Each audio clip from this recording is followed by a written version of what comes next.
آج صوبائی امیر حضرت مولانا عبدالقیوم حالجوی صاحب کی صدارت میں جنرل کونسل کا اجلاس ہوا ہے۔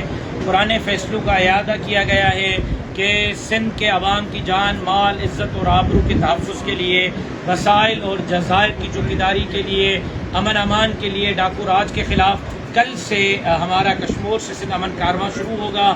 کل 14 تاریخ کو ہم کشمور، شکارپور اور سکھر، 15 ستمبر کو انشاءاللہ خیرپور، نوشہر و فیروز، نواب شاہ، 16 تاریخ کو مٹیاری، حیدرآباد، ٹنڈو محمد خان، 17 تاریخ کو سجاول اور ٹھٹا، اور 18 تاریخ کو ہمارا یہ کارواں انشاءاللہ العزیز کراچی پہنچے گا۔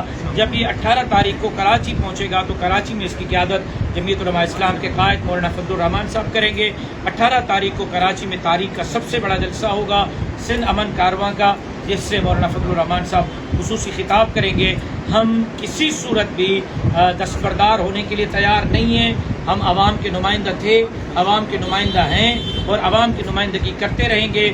حکمرانوں کو میرٹ پر روزگار دینا ہوگا، حکمرانوں کو عوام کی جان، مال، عزت اور آبرو کے تحفظ کو یقینی بنانا ہوگا، حکمرانوں کو کرپشن کی جو ہے وہ جو لوٹی ہوئی رقم ہے وہ واپس کرنی ہوگی۔ اگر نہیں تو عوام ان سے حساب برابر کریں گے، اور عوام جمعیت علماء اسلام کے قیادت میں ان نااہل اور نالائق حکمرانوں کے خلاف ہر میدان کرنے کے لیے تیار ہے۔